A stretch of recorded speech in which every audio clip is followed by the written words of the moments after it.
Doktor, apa tanda-tanda rahim tidak kuat? Okey.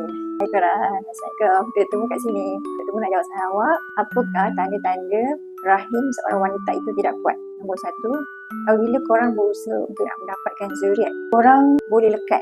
Korang boleh berjaya mendapat dua line. Korang berjaya mendapat garis dua. UPT tu dapat garis dua. Berjaya. Tetapi jayaan itu sementara saja. Baby itu tidak mampu menempel elok.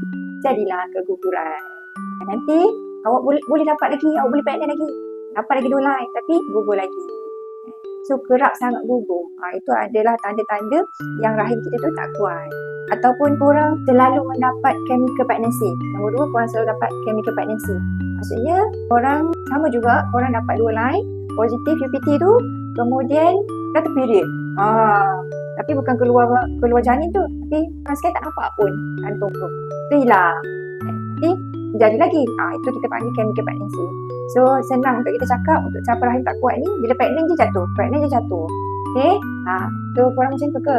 Kalau korang macam tu, cuba korang komen.